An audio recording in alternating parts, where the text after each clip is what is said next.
Hi friends, welcome to Crown Tasty Samayal. இப்போ நம்ம பார்க்க போகிறது ஒரு ஃப்ரைட் ரைஸ் ரெசிபி தாங்க. ரெஸ்டாரண்ட்டில் நீங்கள் சாப்பிட்டா அதே டேஸ்ட்டில் அதே மணத்தோட உங்களுக்கு ஒரு ஃப்ரைட் ரைஸ் ரெசிபி வீட்டிலையே எப்படி செய்யலாம் அப்படிங்கிறது தான் இந்த வீடியோவில் தெரிஞ்சுக்க போகிறோம். இந்த ஃப்ரைட் ரைஸில் வெளியில் வாங்குகிற சாஸ் வகைகள் எதுவுமே பயன்படுத்தலை. நம்ம வீட்டில் இருக்க பொருட்களை வச்சே அதே டேஸ்ட்டில் அதே ஃப்ளேவரில் இந்த ஃப்ரைட் ரைஸ் செய்ய போகிறோம். இதை லஞ்ச் பாக்ஸு கூட கொடுத்து விடலாம், ரொம்ப டேஸ்டியாக இருக்கும். நான் வெஜிடேரியன் சாப்பிட்றவங்களா இருந்தால் இதுக்கு முட்டை gravy, chicken gravy, mutton gravy இப்படி எது வேணாலுமே தொட்டுக்கிட்டு சாப்பிட்லாம். வெஜிடேரியனாக இருந்தால் பன்னீர் பட்டர் மசாலா, மஷ்ரூம் மசாலா, பட்டாணி மசாலா இது போல் வகைகள் எல்லாமே இதுக்கு ஒரு சூப்பர் காம்பினேஷனாக இருக்கும். இந்த ரெசிபியை வீட்டில் இருக்க பொருட்களை வச்சு ஈஸியான முறையில் எப்படி செய்யுதுன்னு பார்க்கலாம் வாங்க. ஃப்ரைட் ரைஸ் செய்யறதுக்கு அடிகனமான இரும்பு கடாய் எடுத்திருக்கேன். இரும்பு பாத்திரத்தில் தான் ஃப்ரைட் ரைஸ் செய்யணும், அப்போ தான் அந்த ஒரு மணமும் கிடைக்கும். இதில் 3 டேபிள் ஸ்பூன் அளவுக்கு வெண்ணெய் சேர்த்துக்கலாம். வெண்ணெய் ரூம் டெம்பரேச்சரில் இருக்கிறதா இருக்கட்டும். வெண்ணெய் உப்பு சேர்த்த வெண்ணெயாக இருந்தாலும் பரவாயில்ல, உப்பு இல்லாத வெண்ணெயாக இருந்தாலும் பரவாயில்ல. வெண்ணெய் உருகிட்டே இருக்குது. இந்த சமயத்தில் 3 பச்சை மிளகாய் நல்லா பொடியாக கட் பண்ணி எடுத்து சேர்த்துக்கலாம். விதைகள்லாம் இல்லாத இலசான பச்சை மிளகாய் தான் இது. 1 சென்டிமீட்டர் நீளமுள்ள இஞ்சி இது போல் பொடியாக நறுக்கி எடுத்து சேர்த்தாச்சு. 2 டேபிள் ஸ்பூன் அளவுக்கு பூண்டு இது போல் பொடி பொடியாக கட் பண்ணி எடுத்து சேர்த்தாச்சு. உங்களோட ஸ்டவ் ஹை ஃப்ளேமில் தான் இருக்கணும். வெண்ணெய் சேர்த்த உடனே தீயை குறைச்சிட்டு வெண்ணெய் முக்கால்வாசி உருகுன உடனே ஹை ஃப்ளேமில் வச்சுருங்க. பெரிய பர்னரை மட்டுமே பயன்படுத்துங்க. இதில் ஒரு பெரிய சைஸில் இருக்கிற வெங்காயம் பொடி பொடியாக கட் பண்ணி எடுத்து சேர்த்துருக்கேன். ஹை ஃப்ளேமில் தான் நம்ம வதக்கணும். ஃப்ரைட் ரைஸ் ரெசிபி அப்படின்னாலே அது ஹை ஃப்ளேமில் தான் நம்ம செய்யணும், அப்போ தான் நமக்கு அந்த ஒரிஜினல் அந்த டேஸ்ட்டு கிடைக்கும். நீங்கள் தீயை குறைச்சி வச்சு வதக்குனீங்கன்னா இந்த காய்கறிகள்லாம் ஒரு கிறிஸ்பியாகவே இருக்காது, அப்படியே சாதாரணமாக வெந்து சாஃப்டாக ஆகும் இல்லைங்களா, அது போல் ஆகிடும். அதை அவாய்ட் பண்ணுறதுக்காக தான் நம்ம ஹை ஃப்ளேமில் வச்சு சமைக்கிறோம். இப்போ வெங்காயம் இந்த அளவு வதங்கிடுச்சு. இந்த சமயத்தில் 10 பீன்ஸு, எலசான பீன்ஸ் இது போல் பொடியாக கட் பண்ணி எடுத்து அதை சேர்த்துடலாம்.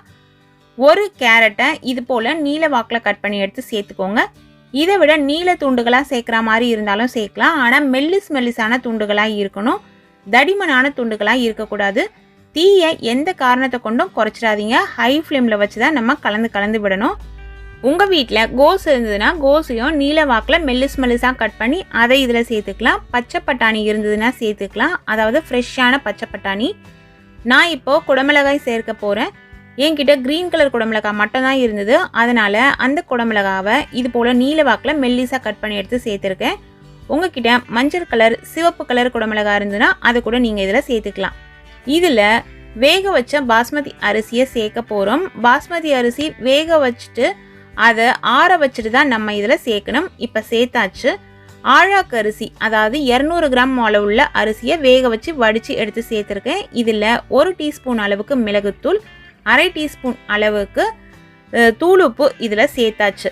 சாதம் எப்படி வடிக்கணும் அப்படின்னு பார்த்தீங்கன்னா, பாஸ்மதி அரிசியை 3-4 முறை நல்லா வாஷ் பண்ணிவிட்டு 1/2 மணி நேரம் ஊற வச்சு தண்ணி நல்லா சலசலன்னு கொதிக்கும் பொழுது அதில் 1 ஸ்பூன் அளவுக்கு எண்ணெய் விடணும்.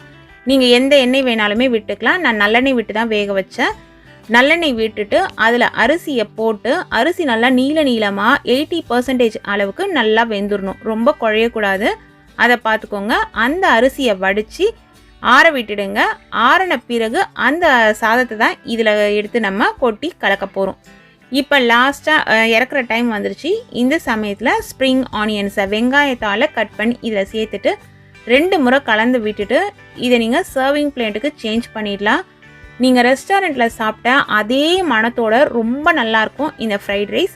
மிளகுத்தூள் அப்படிங்கிறது சாதாரணமாக மிளகை ஒரு கடாயில் லைட்டாக வறுத்துட்டு நல்லா பொடி பண்ணிவிட்டு அதை சலித்து எடுத்து வச்சுக்கோங்க. அந்த மிளகுத்தூளை தான் நான் இதில் சேர்த்துருக்கேன். நீங்கள் வெள்ளை மிளகுத்தூள் சேர்க்குற மாதிரி இருந்தால் கூட சேர்த்துக்கலாம். சாதாரணமாக நம்ம ரசத்துக்கு பயன்படுத்துகிற அதே மிளகுத்தூளை தான் நான் இதில் சேர்த்துருக்கேன். இதே அளவுகளில் இதே முறைப்படி நீங்களும் சமைச்சு பாருங்கள். இதில் நான் 200 கிராம் அளவுள்ள சாதத்துக்கு உண்டான காய்கறிகள் தான் சொல்லியிருக்கேன். இந்த ஃப்ரைட் ரைஸை பாஸ்மதி அரிசியில் தான் செய்யணும் அப்படிங்கிறது கிடையாது. பாஸ்மதி அரிசியில் செய்யும்போது அதற்கே உண்டான அந்த ஸ்பெஷல் மனம் நமக்கு எக்ஸ்ட்ராவாக கிடைக்கும், அது மட்டும்தான். இந்த ஃப்ரைட் ரைஸ்க்கு மேட்ச் ஆகிற மாதிரியான mushroom masala, paneer butter masala, potato masala, capsicum masala, இது போல் கிரேவிஸ் எல்லாமே நம்ம சேனலில் இதுக்கு முன்னாடியே அப்லோட் பண்ணியிருக்கோம். அதனோட லிங்க் டிஸ்கிரிப்ஷனில் தரேன். விருப்பம் இருக்கிறவங்க பார்த்து தெரிஞ்சுக்கோங்க. இது போல் விதவிதமான சுவையான ரெசிபிஸ் தெரிஞ்சுக்கணுன்னா நம்ம சேனலை தொடர்ந்து பாருங்கள். சுவையாக சமைச்சு சாப்பிட்டு ஹாப்பியாக இருங்க. Thank you friends.